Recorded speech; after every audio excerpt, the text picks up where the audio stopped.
오늘 주시는 말씀은 요한계시록 10장의 말씀입니다. 요한계시록 10장의 말씀입니다.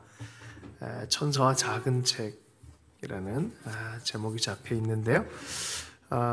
흥미진진합니다. 또 앞으로 어떻게 또 진행될지. 여섯째 나팔, 4개의 나팔 이후에 독수리 천사 메시지가 독수리 화 있을 것이다.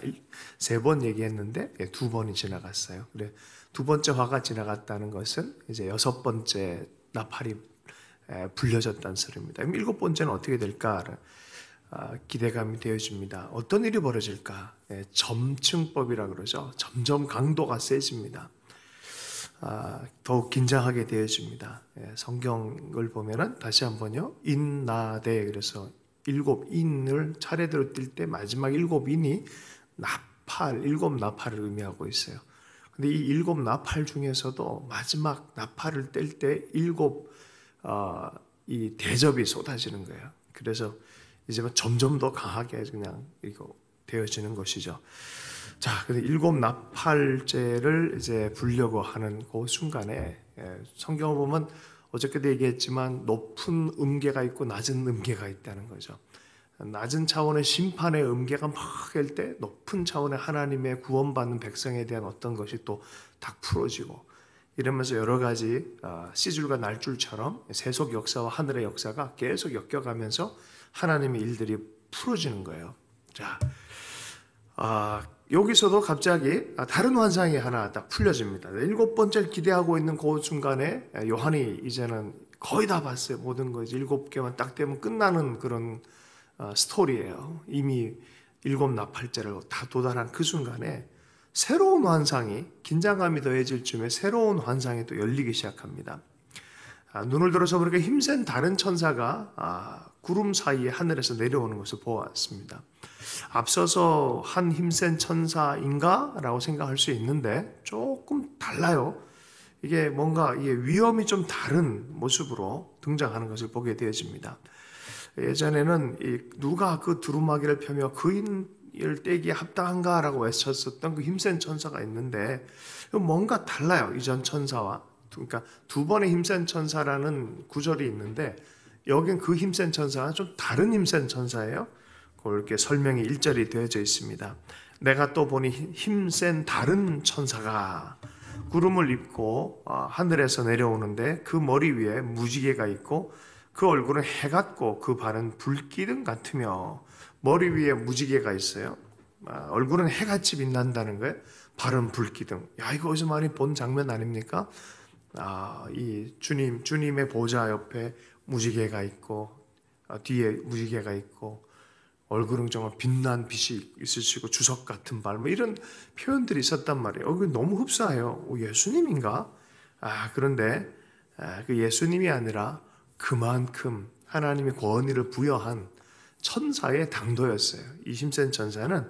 그러면 보통 하나님을 더욱 닮은 어떤 모습들, 묘사들이 있다면 그분으로부터 오는 더 강력한 권위와 능력들이 이제 전달되기 시작합니다. 이 힘센 천사는 그리스도는 아니지만 이런 모습을 통해서 자신이 그리스도의 권위를 대신해서 가지고 그 심부름의 사역을 하고 있다는 것을 나타내고 있는 거예요. 2절과 3절 말씀을 한번 읽어보겠습니다. 그 손에는 펴 놓인 작은 두루마리를 들고 그 오른발은 바다를 밟고 왼발은 땅을 밟고 사자가 부르짖는 것 같이 큰 소리로 외치니 그가 외칠 때 7 우레가 그 소리를 내어 말하더라. 장대한 크기입니다. 그 손에는 펴놓인 작은 두루마리를 들고 이 두루마리를 들고 그 오른발은 바다를 밟고 왼발은 땅을 밟고. 와, 이거 엄청난 크기예요. 상상해 보세요. 야, 이거 굉장한 크기의 천사입니다. 그리고 어떤 두루마리를 가졌습니까? 임봉되어진 두루마리가 아니라 펴놓인 작은 두루마리라고 얘기를 하고 있어요. 펴놓인. 7인이 다 떼진 거예요, 거의. 이제 사실은 7인 떼져서 천사의 손에 들려져서 온 거예요, 보니까. 자, 3번째, 사자가 부르짖은 것 같이 큰 소리로 외치니. 사자의 포효하는 소리처럼 외칩니다. 이렇게 크고 장대한 천사가 외쳤다는 소리는 이 활동범위와 영향력이 대단하다는 소리는 전 지구적이라는 소리예요, 사실은. 이런 크기와 이런 것을 묘사함으로 이 목소리가 얼마나 큰지, 또 저는 이제 묵상하면서 큰 소리 외치는 것이 바로 세례 요한의 소리처럼 주님 오시는 길에 대한, 또 복음의 준비에 대한, 그리고 가장 큰 세계적인 소리, 이렇게도 생각을 해보게 되었습니다. 그가 외칠 때 7 우레가 그 소리를 말하더라. 자, 보세요. 천사가 사자에 부르주는 소리같이 큰 소리로 외쳤는데, 그가 외칠 때 이게 그 외치는 소리가 7 우레인지, 근데 분명한 것은 그가 외칠 때 7 우레 소리가 났다라는 거예요. 그러니까 이 소리와 이 7 우레 소리는 연관성이 있는 거예요. 아무 때나 7 우레가 이 소리가 들리는 것이 아니라 그가 외치니까 이러한 것이 일어났다는 거예요. 자, 7 우레 소리가 우르릉 쿵쾅 이런 소리, 7 우레라는 표현을 씁니다. 그래서 났다라고 합니다. 자, 봉인이 해제되어진 이 두루마리가 원래 하나님의 아버지의 손에 있던 게 아들 예수 그리스도께 전달되어졌고, 이 아들 예수 그리스도께 전달됐던 게 인이 다 떼어진 상태에서 누구한테 전달됐어요? 이제는 천사한테 전달되어졌어요.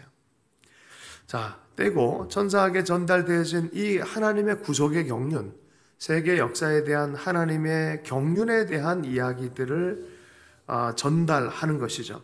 파송할 복음의 증인이 받아먹기에 적당한 크기로 작게 전달되어져요. 그래서 작은이라는 표현을 씁니다. 천사가 말할 때 7 우레가 소리를 내 말하기 시작한다. 여러분, 꿈의 언어들을 좀 기억하면은, 꿈에서는 이렇게 가능해요, 이런 게. 그런데 꿈은 분명히 의미를 갖고 있어요. 이게 이렇게 뭔가 이렇게 메시지가 있다는 걸 아는 것이죠. 환상의 세계, 계시의 세계는 이런 의미들이 있어요. 그래서 왜 큰데 왜 갑자기 작아지고 이건 또 뭐야? 이런 이 문자적인 오해를 하지 않으셔야 돼요. 자, 어쨌든 꿈은 그대로 문자 그대로 이루어지는 경우도 있지만 정확한 이것보다는 정확한 의미가 전달되어지기를 원하는 거죠. 자, 4절 말씀 한번 읽어보겠습니다. 시작. 7 우레가 말을 할 때에 내가 기록하려고 하다가 곧 들으니 하늘에서 소리가 나서 말하기를 7 우레가 말한 것을 임봉하고 기록하지 말라. 근데 7 우레가 울리기 시작했는데 자연적 소리가 아니라 말을 한다는 거, 말을. 우르릉 쾅쾅 하는 그런 것처럼 어떤 의미를 가지고 전달하고 있다는 거예요. 하늘에서 소리가 나서 말하기를 7 우레가 말한 것을 임봉하고 기록하지 말라. 7 우레가 말을 할 때 또 하늘에서 소리가 났어요. 세 가지 소리가 있어요. 천사의 외침 소리, 우레의 소리, 그리고 하늘에서의 또 소리가 나옵니다. 7 우레 말한 거는 임봉하고 그거는 기록하지 말아라. 꼭 기록하지 말아라라고 비밀로 딱 남겨둡니다. 왜 기록하지 말라고 하는 것일까요? 짐작할 수가 있습니다.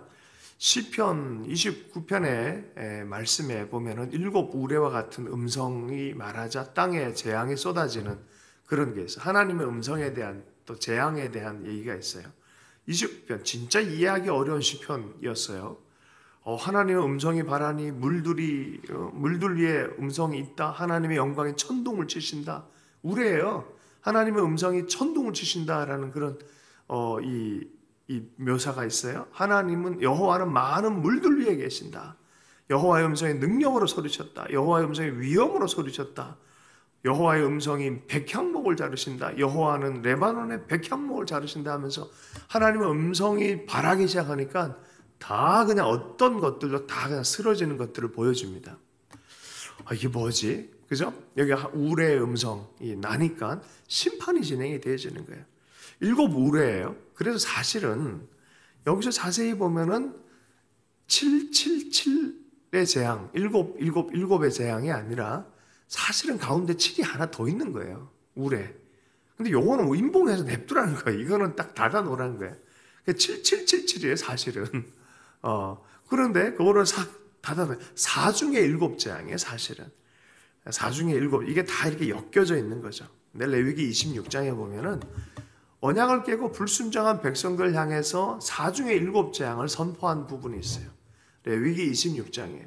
유대인들은 토라를 그냥 생명처럼 생각하고 아침 저녁으로 읽는 것이 습관이기 때문에 이게 뭔지를 아는 거죠. 읽다 보면 그리고 지도자들 읽다 보면 그렇지 하는 그런 이 말씀에 깨달음이 있는 것이죠. 말씀을 잘 지키지 않으면 임할 심판. 여러분, 다윗이 간음죄를 범하고 우리아를 죽였을 때 말씀의 심판이 일어나는 거죠. 솔로몬이 우상 숭배했을 때 말씀의 심판이 일어나는 거예요. 그거는 지키지 않으면 저주다라고 분명히 심판이 있을 거다 말했잖아요. 그 레위기서에서 말씀 그대로 재앙이 임하는 거예요. 4번의 7재앙. 그런데 그걸 굳이 설명할 필요가 없다는 거예요, 이거를.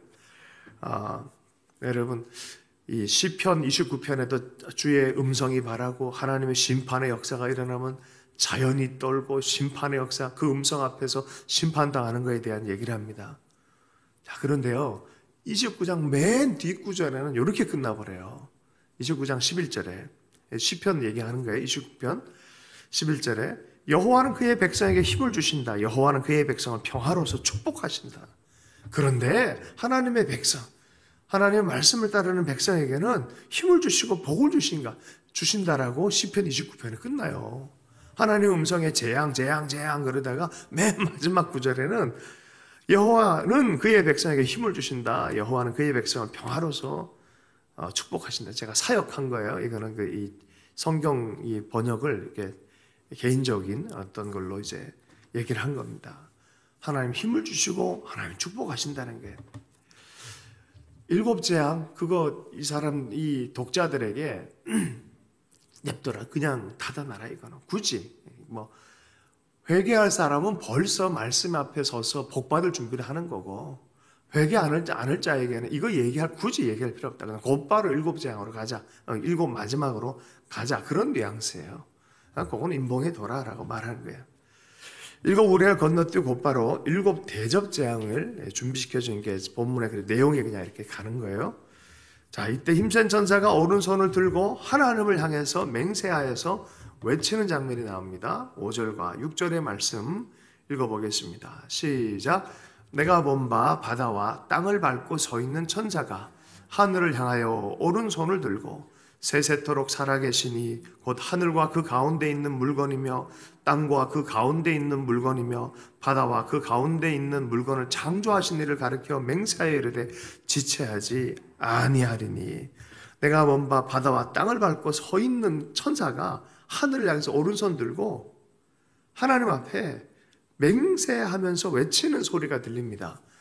근데 뭐랍니까? 세세토록 살아계신 이에게 맹세를 해요. 그 세세토록 살아계신 하나님에 대해서 이렇게 묘사해요. 하늘과 그 가운데 있는 물건이며 땅과 그 가운데 있는 물건, 하늘과 땅의 모든 걸 창조하신 분이라고 얘기를 해요. 창조주 하나님께 가리켜 맹세하여 이르되 지체하지 아니하느니. 창조주 하나님을 향해서 맹세하는 거예요. 그리고 얘기를 합니다. 지체하지 아니하리니라고 했어요. 저번에는 순교자가 탄원할 때 언제까지 지체하겠습니까? 라고 했을 때 자꾸만 참아라. 여기서 좀 참아라. 내가 너를 위해 준비한다라는, 그러면서 그 수가 차기까지 기다리라 그랬는데 여기서는 더 이상 지체하지 않으니, 이런 의미에서 이 즈음에 와서는 거의 역사의 마지막 단계에 도달했다는 것을, 하나님의 손이 드디어, 심판의 손이 드디어 움직이기 시작했다는 것들을 우리가 이해하기 시작하는 거죠. 이제 7나팔 천사가 7번째 천사가 나팔 불면 비밀스러운 구속의 경륜이 온전히 성취가 되어지는 거예요. 그게 이제 11장 그 앞에 딱 두고 있는 거예요. 지금 그 다음 페이지부터 시작이 되어지는 거예요. 그리고 15장 16장 그 7번째 얘기가 쭉 이제 끝까지 가는 겁니다. 네. 자, 7이는 이 세상에 임할 셋째 화, 세 번째 화가 또다라가 독수리가 얘기했는데, 그것들을 준비하고 7 대접의 재앙을 계시하는 것을 알리는 것입니다. 자, 이거는 성경에서 자세히 요한계시록 말한 건 바벨론 제국으로 묘사되어진, 바벨론이 무너져요. 하나님을 떠나서 바벨탑을 세우려고 했던 세력, 하나님을 떠나게 만들어서 에덴과 반대되게 했던 세력, 또 아벨을 죽이는 세력, 또 이게 순간순간마다 약속과 하나님을 따라가는 아브라함의 또 이스라엘의 여정을 방해하려는 세력, 그 하나님의 나라의 백성들이 일어나지 못하도록 막았던 이집트의 세력, 또 예수 그리스도를 못 박았던 이 로마와 유대 사이에 있었던 역사했던 어둠의 세력, 이 세력을 통치하는 게 바벨론이에요. 지금도 바벨론 시스템은 있어요. 이 세상 가운데 하나님을 반대하는 그 세력은 여전히 있습니다. 그들을 향해서 하나님이 너희들은 이제 종말의 때가 됐다라고 말하는 그런 때의 시작입니다. 지금이 바로 그런 때다라고 말하는 분들이 많이 계세요. 대표적인 분이 빌리 그레함 같은 분이 우리 세대에 주님이 오시게 하자. 복음이 다 전해지면 심판의 역사들이 일어날 텐데 바로 그 하나님의 나라에 주님이 오시게 하는 그것을 위해서 추수의 일을 열심히 하자라고 하면서 복음 전파를 많이 애썼던 분이 계십니다. 몇 년 전에 돌아가셨어요. 그러다 보니까 그런 식으로 사고했던 분들은 굉장히 급박하게 어떤 시즌을 생각하는 분들이 많이 계십니다. 자, 7절 말씀을 한번 보겠습니다. 7절 말씀 있습니다. 시작. 일곱째 천사가 소리 내는 날 그의 나팔을 불려고 할 때 하나님이 그 종 선지자들에게 전하신 복음과 같이 하나님의 비밀이 이루어지리라 하더라. 하나님의 경륜의 비밀이라고 한 것은 하나님의 사랑하는 자들을 위해서 예비한 거예요. 하나님의 경륜은 구속의 경륜이에요. 구원의 경륜이에요. 심판이 주제가 아니라 실은 이런 상황 안에서 심판은 죄로 말미암아 당연히 심판을 받게 돼 있어요. 그건 죄 짓는 자들이 끌어당긴 건데 하나님의 경륜은 구원과 심판의 경륜이에요. 그 가운데서 성도들을 어떻게 보호하고 세워가고 승리케 하느냐라는 이야기예요. 그래서 우리가 정말 그럼 이거 어떻게 망할 거냐 이런 데 집중하는데 그때 하나님은 구원받은 백성들을 어떻게 인도할까라는 것이 바로 구원의 경륜입니다. 하나님의 입맞은 백성들은 보호하고 또 끝까지 보호하시겠다 말씀하셨는데 또 그들을 통해서 복음이 증거되기를 원하고 마침내 예수 그리스도와 복음으로 승리하기를 원하는 것이 하나님의 비밀 안에 속해 있는 것입니다. 교회에겐 이게 알려진 것이죠. 그래서 그들이 이때 당시 1세기 당시에도 이것이 너무 필요했어요. 너희들 약하고 부족하고 무명하고 비천한 것 같지만 이 보이는 1세기, 2세기의 로마 제국은 이제 곧 무너질 거다라는 희망의 이야기를 하는 거예요. 그러니 계속해서 믿음으로 휩쓸려 가지 말고 저항해라. 그리고 계속해서 복음의 전진을 위해서 주의 나라의 전진을 위해서 선교적 삶을 살아라 라고 말하는 거예요. 그래서 요한계시록은 저항과 선교의 책이에요. 믿음으로 계속해서 버텨내는 거예요. 인내해내는 거예요. 그리고 계속해서 콜링, 하나님의 소명을 따라서 살아가기로 하는 거예요. 그리고 나중에 역전되어지는 승리를 경험하는 거예요. 아니 저렇게 무명하고 저렇게 연약한 자들이 어떻게 저렇게 승리하게 했나. 하나님의 경륜 안에 있다는 거예요. 그래서 시편 29편 맨 마지막 절에 심판하는 하나님의 음성의 위험스러운 심판에 대해서 얘기하다가 11절에 여호와는 그의 백성에게 힘을 주신다. 이렇게 끝나는 거예요. 요한계시록도 그래요. 심판이 철저하게 한 다음에 맨 마지막에는 여호와의 백성의 복받을 복으로 끝나는 거예요. 여러분 그래서 이 서신을 읽는 자들에게는 믿음이 뜨거워지는 거예요. 그리고 계속해서 선교적 삶을 살기로 결정하는 그런 힘이 생기는 것이죠. 장차 바벨론의 멸망과 최후의 심판 이후에 구속의 사랑을 입은 하나님 백성들에게 그들을 많이 맛볼 새하늘과 새 땅의 아름다운 비전에 대해서 요한계시록 21장, 22장에 있는 거예요. 성경은요, 참 놀랍습니다. 그래서 성경 전체를 면밀하게 살펴보고 꼼꼼하게 일생에 한 몇 년 정도는 깊이 들어가야 돼. 그래야 이게 우리에게 계속해서 말씀하는 도구가 되지. 장식품으로만 있으면 이거는 그냥 문학책 정도밖에 안 돼요. 그리고 그냥 표지만 알고 있다지. 읽어야 돼요. 면밀히 읽고 배우고 하다 보면 하나님의 계시가 열립니다. 하나님의 구원의 경륜, 살아계신 하나님, 천지를 창조하신 분의 참된 인격과 그의 성품을 만나기 시작합니다. 신성의 성품을 만나기 시작합니다. 이 놀라운 것을 가지고 사람들이 너무 오해를 많이 해요. 왜 오해하는 걸까요? 세상이 그렇게 만들어요. 자꾸 눈을 어둡게 만들어요. 세속의 영들이 와서 눈을 어둡게 만들고 하나님께 집중 못하도록 만듭니다. 자, 근데 요한에게는 하나님이 계속 올라오라, 계속 들어라, 계속 보여줘요. 더 깊게 들으라고 말합니다. 하늘에서 음성이 사도 요한에게 또 한 번 임합니다. 이런 장면을 다 보고 있을 때 큰 천사가 반드시 될 것이다 라고 맹세하고 했을 때 하늘에서 음성이 이번에는 사도 요한에게, 지켜보는 관객인 요한에게 직접적 개입을 요구합니다. 그게 8절이에요. 한번 읽어보겠습니다. 시작. 하늘에서 나서 내게 들리던 음성이 또 내게 말하여 이르되 내가 가서 바다와 땅을 밟고 서 있는 천사의 손에 펴 있는 두루마기를 가지라 하기로.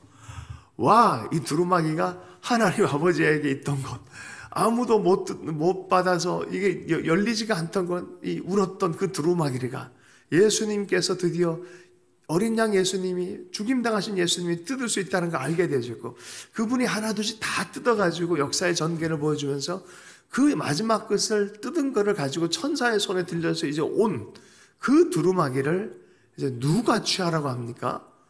와, 처음 장면과 지금 장면이 너무 다른 거야. 이제 네가 취하라는 거야, 이거를. 요한아, 네가 취하라라고 말하는 거예요. 두루마기를 가지라라고 말하는 거예요. 와, 9절 말씀 읽어보겠습니다. 시작. 내가 천사에게 나아가 작은 두루마기를 달라 한즉 천사가 이르되 갖다 먹으라, 먹어버리라. 내 배에는 쓰나 내 입에는 꿀같이 달리라 하거늘. 천사에게 나아가 작은 두루마리를 달라 한즉, 저는 이게 이사야의 장면과 너무 흡사해요. 하늘의 장면을 봤어요. 누가 우리를 위해서 갈고 라고 했을 때 그 음성을 들었어요. 입술에 화제가 단 이 이사야, 그 소명 장면이 딱 떠오릅니다. 근데 뭐라고 해요? 나를 보내소서라고 말하는 거예요. 나를 보내소서. 나를 보내소서. 자, 이사야는 그렇게 반응했지만 요한은 어떻게 반응해요? 작은 두루마리를 내게 주십시오라고 말하는 거예요. 내게 주십시오. 이사야는 어떻게 해요? 나를 보내소서라고 손드는 거예요. 에스겔이 다르고요. 다 달라요. 다 달라요. 그러나 마음은 똑같아요.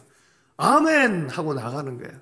주여, 내가 여기 있습니다. 나를 보내소서라고 말하는 거예요. 머뭇머뭇하지를 않아요. 하나님 아버지로부터서 이렇게 전달되죠. 전달되는 거예요. 그리고 나에게까지 온 거예요. 목사님의 말씀을 듣다가 성도가 뜨거워졌어요. 그럼 그게 자신의 사명이 되는 거죠.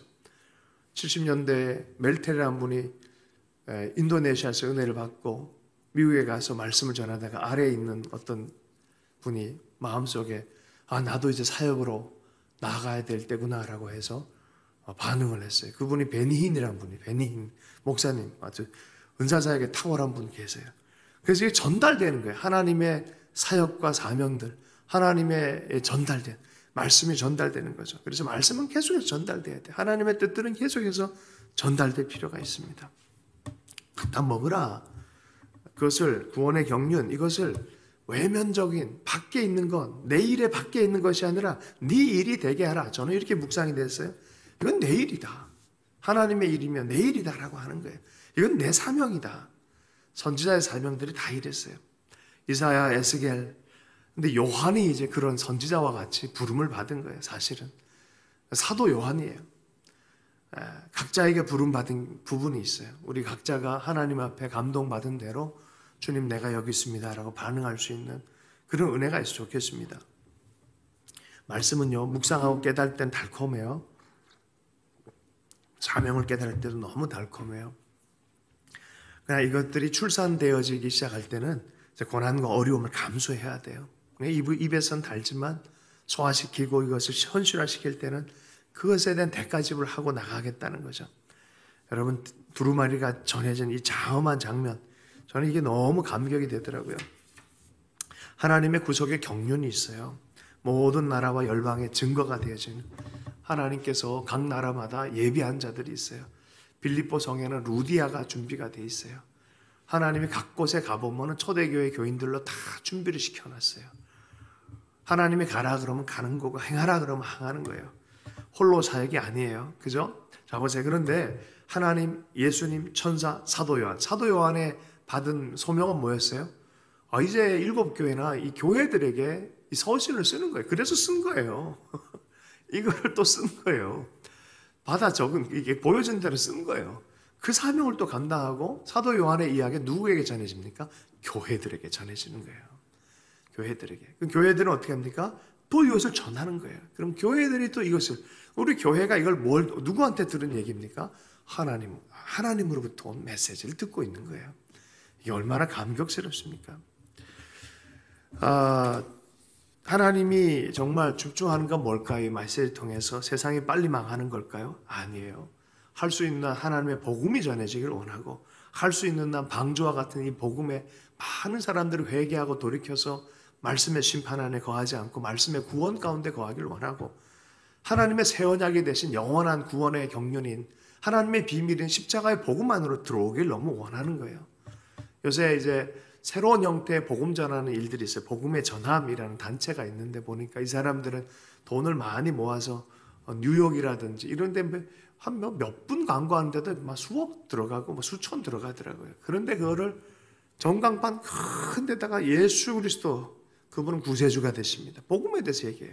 여기 앞에 가면 서희건설이라고, 그 서희건설 그분의 그 차량을 보니까 번호가 7777이더라고요. 그런데 그 건설에 가면 오늘도 플래카드, 예수님에 대해서 얘기를 하는 거예요. 예수님 잘 믿는 분이라고 알고 있어요. 예전에 우리 교회가 이 공간 때문에 뭐 이럴 때 어떤 아는 사람이 저쪽에 한번 여쭤볼까 했다가 뭐 공간이 좀 없다는 뭐 얘기를 듣긴 했었는데, 뭐 이런저런 그분들의 삶이 어쩌다 그렇게 됐을까? 사명을 받아서 그래. 사명을 받아서 하나님께서 사명을 주시는 거예요. 사명을 주시는 거예요. 네, 하나님의 복음의 비밀들이 있어요. 정말 예전에는 마이크 들고 나가서 예수 천당 불신지옥 이런 얘기를 했단 말이죠. 요새는 뭐 많은 형태가 달라졌어요. 성경 다운로드 하는 한 교회가 사명을 받아 열심히 하니까 지금 이게 몇 억 다운로드를 받은 바이블이 이게 있어요. 앱. 그런 식으로 전해요. 근데 이건 놀라운 사실은 그 바이블 앱을 상당히 많이 다운로드 받는 데가 어딨냐? 여러분, 이란 뭐 이런 데예요. 그리고 실제적으로 사역자가 거의 없는 곳인데 거기는 예수 그리스도 믿는 사람은 참 힘든 환경이잖아요. 그런데 그곳에서 가장 많이 복음에 대해서 클릭해서 듣는 이들이 많아요. 100만 명 넘게 예수 믿는 일이 생겨요. 그래서 요새는 방법이 달라졌어요. 시대가 많이 급박하고 하기 때문에 정말 새로운 형태의 복음 전환, 그런 열정이 우리에게 있어요. 하나님, 우리가 복음 전하는 그런 사명을 받았는데, 우리 일생으로 이 놀라운 사명의 전달을 받았는데, 예수 그리스도의 이 구원의 감격들, 하나님 나라의 구원의 방식들을 전할 수 있도록 우리를 사용해 주십시오. 그리고 지혜를 주십시오라고 우리가 하나님께 기도해야 될 필요가 있는 줄로 믿습니다. 10대들 위해서, 20대를 위해서 그들의 문화에 맞게 또 접근하면서 또 주님을 전하는 사람들도 많이 있죠. 11절 말씀 마지막에 읽고 말씀 마무리하겠습니다. 함께 읽습니다. 시작. 그가 내게 말하기를 내가 많은 백성과 나라와 방언과 임금에게 다시 예언하여야 하더라. 예언의 영, 천사만 예언을 전하는 게 아니라 너도 이제 다시 예언하여야 하리라. 샤갈이라는 분이 계세요. 모셰 샤갈이라는 분. 나중에 이름이 마르크 샤갈로 이름이 변했어요. 유대인이에요. 근데 1930년대 활동을 하다가, 파리에서 활동하다가 나치에 의해서 계속 이제 이게 아주 불온한 예술가로 찍혀가지고 고난도 많이 당하고 이랬던 분인데, 그 삶이 유대인의 삶과 묵상할 때, 자신의 유대인의 정체성을 가지고 묵상할 때 너무 아픈 거예요. 그 시절의 그림으로 다 그려내는 거예요. 예수님은 십자가에 못 박혔던, 자기는 화판에 못 박혔다라는 그런 말을 할 정도로 자기 운명처럼 그림 그린 일로 갔는데, 점점 이분이 어떻게 변화하냐면은 성경의 예수님을 깊이 묵상하기 시작했어요. 그러다 보니까 이스라엘의 고난이 예수 그리스도의 고난과 너무나 매칭이 되는 거예요.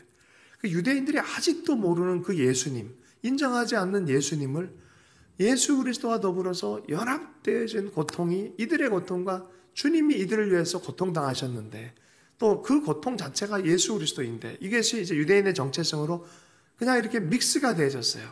그분에게는 이게 그의 부르심이었어요. 그리고 78세 때 시를 하나 쓰는데, 또 다른 빛, 또 다른 희망, 그런 내용의 또 다른 빛을 향하여라는 그런 시를 씁니다. 그리고 한 20년 후에 98세 때 또 다른 빛을 향하여라는 그림을 그리고 그게 마지막 유작이 되어집니다. 근데 그의 인생을 보면요, 성경의 이야기의 그림을 쫙 해놨어요. 그리고 그의 인생의 마지막에는 또 희망으로 마무리를 하는 거예요. 여러분, 인생이 끝났을 때, 육신의 인생이 끝났을 때 그런 소망을 가진다는 것은 잘 준비된 사람이에요. 영원한 나라에 대한 소망이 있는 사람들은 정말 잘 준비된 사람이에요. 그리고 평생을 그 하나님, 이 사람들을 사랑하는 마음과 예수 그리스도에 관한 이야기들과 이런 것들, 유대인들의 이야기들을 자기는 전해야 되는, 만약에 한국인이면 한국인과 예수 그리스도와 그리고 자기의 직업, 이것이 평생의 소명이 돼서 자기 도구가 돼서 평생 그렇게 사는 거예요. 그리고 하나님께 뒤돌아보면서 감사하고, 그분이 빛의 작가처럼 정말 많은 스테인드 글라스를 했을 때, 전시를 했을 때 가봤는데 너무 아름다워요. 성당의 스테인드 글라스 작업들 참 많이 했었어요. 자, 그런 이 감각으로 살 수 있다면 우리 각자의 사명이 있잖아요. 우리 모두가 다 각자의 사명이 있는데, 이 요한처럼 오늘 난 여기까지 할래, 나 이거면 충분해가 아니라 다시 한번 끝까지 마지막까지 달려서 또 다른 빛을 향해서 소망하는 우리 인생이 되면 좋겠습니다. 11절 마지막 한 구절 읽고 마무리하겠습니다. 그가 내게 말하기를 내가 많은 백성과 나라와 방언과 임금에게 다시 예언하여야 하리라. 주신 말씀 붙들고 잠시 기도합니다. 하나님, 다시 하나님 주님의 감동과 말씀 안에 사로잡히고 성령의 은총 안에 사로잡혀서 다시 한번 소명의 삶, 복음의 소명, 아버지 복음 예언의 소명 살 수 있도록 은혜 허락해 주시기를 원합니다. 우리 성도들 한 사람 한 사람의 각자의 사명을 뜨겁게 해주시고, 가정 공동체의 사명을 새롭게 해주시고, 한 공동체 교회로 불러주시는데 아버지 공동체의 사명을 새롭게 해주셔서 다시 예언하여야 하리라 하는 말씀대로 아버지 안에 다시 용기를 내고 예언할 수 있도록, 복음을 전할 수 있도록 우리를 써주시기 원합니다. 그 안에 힘있게 설 수 있도록 좀 역사해 주시고 오늘 크게 복 주시며 은총 허락해 주시는 그런 날로 삼아주시기를 원합니다. 또 기도하는 가운데 주님 세밀하게 말씀해 주실 뿐만이 아니라 하나님의 새로운 용기를 허락하여 주시옵소서. 성령 충만하게 역사하여 주시옵소서. 감사하며 예수님 이름으로 기도했습니다.